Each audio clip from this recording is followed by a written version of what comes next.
गुम्बा तमासामा जान आँटेको छ है। गुम्बा आज चाहिँ बुद्ध पूर्णिमाको है अब पुस्तक घुमाउँछ यहाँ हो, त्यहाँ जाँदैछौँ अब हामी चाहिँ। र अहिले चाहिँ हामी अलगढा गुम्बा आइपुग्यो है। यहाँ टाढैबाट नै भजन सुन्नु सकिन्छ। भिडियो गरेको यहाँ चाहिँ मन्दिर छ हो, यहाँ चाहिँ गुम्बा जाँदैछ है। हाम्रो यहाँ सार्वजनिक मन्दिर हो, सार्वजनिक गुम्बा चाहिँ छेउछेउमै छ है। बजार चोकदेखिकै अलिक माथि गयो भने चाहिँ तपाईँले भेटाइहाल्नु नै छ। अब चाहिँ गुम्बामा हेर्नुहोस्, आज बुद्ध पूर्णिमाले गर्दा राम्रोसँगले डेकोरेसन गरेको रहेछ है। यो चाहिँ भित्र गुम्बाभित्रको तस्बिरहरू हो।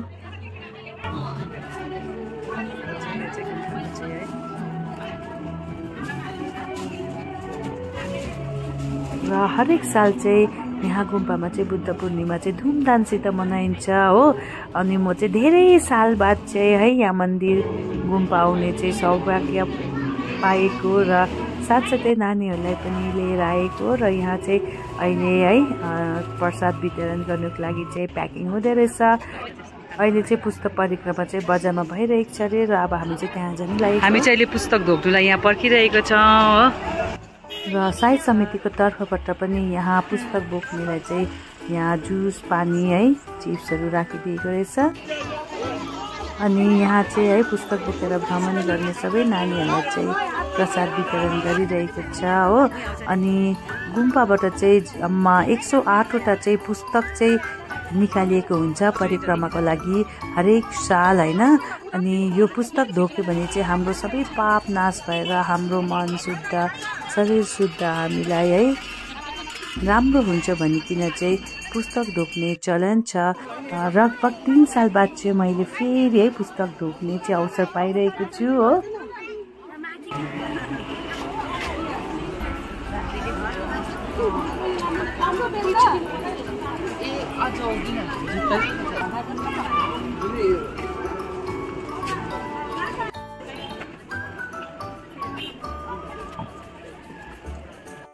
र बल्ल बल्ल चाहिँ हामीले चाहिँ 108वटा चाहिँ पुस्तक ढोकिसक्यौँ है। पुरा अलगढा बजार 18 माइल है सबै चाहिँ यो पुस्तकको चाहिँ परिक्रमा गराउँछ हो। अहिले चाहिँ यो झिल्के धारातर्फ चाहिँ पुस्तक है लगिरहेको छ।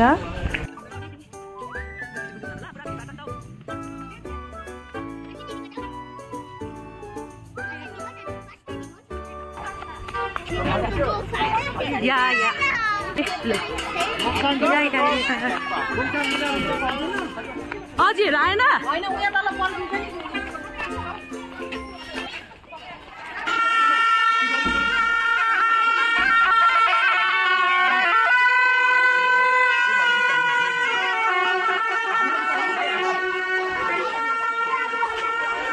र यहाँमा पनि पुस्तक ढोक्नु हुँदैछ है। सबै 108वटा पुस्तक है ढोक्नु चाहिँ एकदम शुभ मानिन्छ हो। अनि सक्यो भने चाहिँ एउटा पनि ढोके पनि हुन्छ है। यहाँ चाहिँ मेरो भदैनी र भाउजूले पनि पुस्तक ढोक्नु हुँदैछ। कसले दिने हो मलाई पुस्तक बोक्नु दिने? एनीवन मलाई पुस्तक बोक्नु दिने? कसले दिने पुस्तक बोक्नु दिने? पुस्तक बोक्नु कसले दिन्छ मलाई? र फाइनली है मलाई है नानीहरूले पुस्तक बोक्नु दियो र यहाँदेखिको चाहिँ मैले पनि है पुस्तक बोक्ने अवसर पाएँ हो।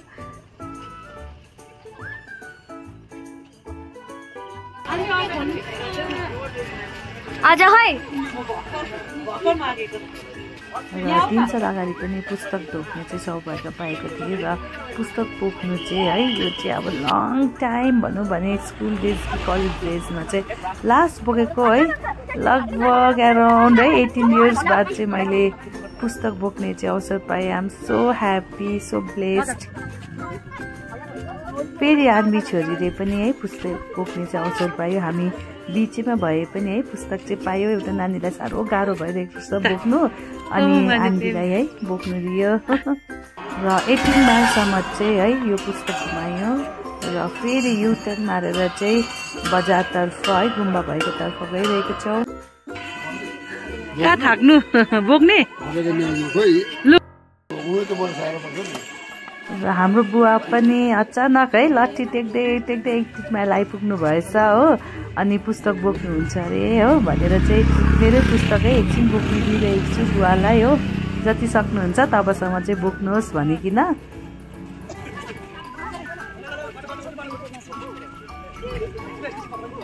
सकेन भने भयो आन्बी आन्बी गाडी चाहिँ त्यहाँ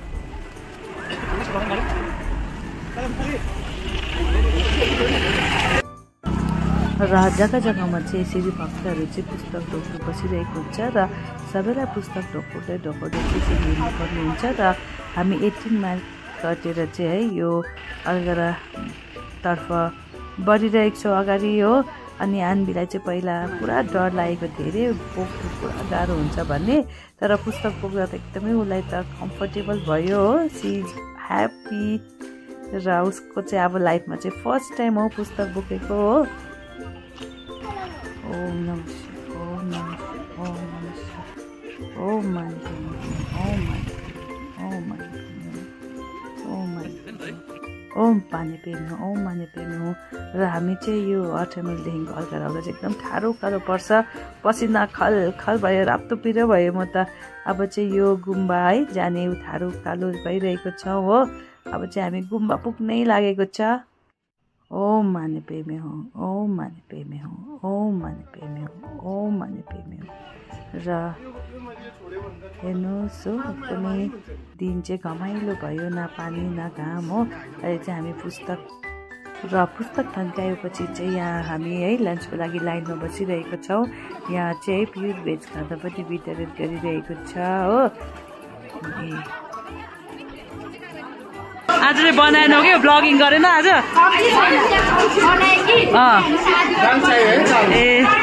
र प्रसादको रूपमा चाहिँ है आज दिउँसोको लन्च लिएर चाहिँ अघि बढिरहेको छौँ हो। आन्बी छोरीले चाहिँ एकदम बाटी छ नि, मलाई ऊ पहिले नै सिट लाग्दिसकेको छ हो। हो रहेछ तपाईँ त यता नै आइपुगेछ हेडसेपदेखिको नि। र अहिले चाहिँ है गुम्पामा चाहिँ लिम्बू चाहिँ आइसक्नु भएको छ हो। 2 बजी चाहिँ वाङ छ भन्नु हुँदैछ। त्यसैले गर्दा चाहिँ हामी है त्यो पुस्तक घुमाएर लन्च गरेर धेरै बेर यहाँ बसेर फर्केपछि चाहिँ लिम्बू चाहिँ गुम्पामा आउनुभयो। अनि उहाँ लामाहरूद्वारा 1-2वटा प्रवचन दिइरहनु भएको छ।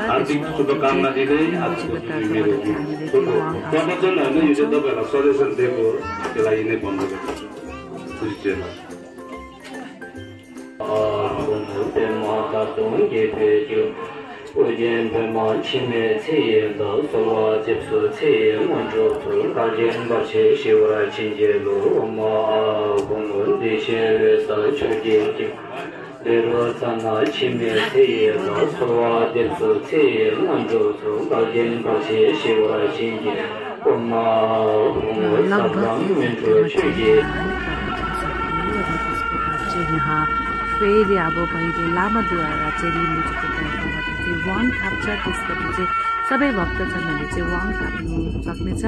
अनि अहिले चाहिँ त्यसैको लागि चाहिँ यहाँ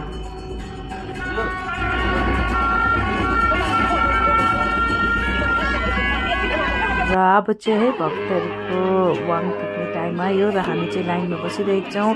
मेरो छोरा, मेरो बदैनी अनि आमा पनि आइपुग्नु भएछ ठिक्क वाङ थाप्ने टाइममा हो। अहिले चाहिँ हामी लाइनमा बसिरहेको छौँ हो। र फाइनली हाम्रो वाङ थाक्ने टाइम आयो र सबैजना हामी लाइनमा बसेर चाहिँ है लिम्बू चाहिँ वाङ थापिरहेको छ। उहाँ चाहिँ हेड लिम्बू चाहिँ हुनुहुन्छ र अब सबै लामाहरूले चाहिँ एकवटा प्रसाद दिइरहनु भएको छ। यहाँ ठुई पानी लियौँ हो। यहाँ चाहिँ सानो सानो है लड्डुको दाना जस्तो थियो है यो प्रसाद बाँडिरहेको छ हो। अनि यसको अगाडि चाहिँ यो है रम रहेको रहेछ जो चाहिँ म है लिन। यसको अगाडि चाहिँ अनि सुङ्दी राखिरहेको छ हो।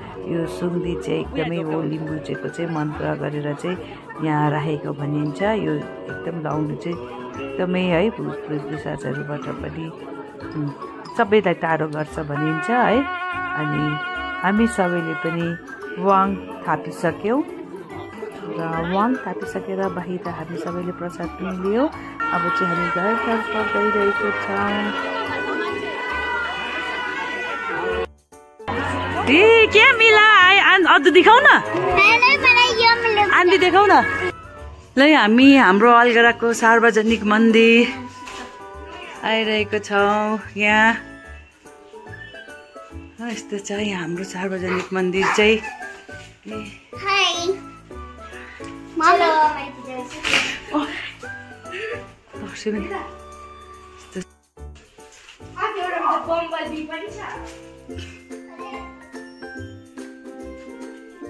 आजको बुद्ध जयन्तीबाट चाहिँ हामी घर फर्किरहेको छौँ। के पायो नानीहरूले हो। Thank you so much everyone for watching our today's video. See you soon on next video. Till then. Bye bye. अजी त ऊ देख्नु पनि छोड्यो त्यसरी फगी लाग्यो कि अजी ऊ आउँदैछ अद्दुको अजी आइन्सको अजी। बाई। पूर्णिमाको प्रसाद पाएको तोरमा ए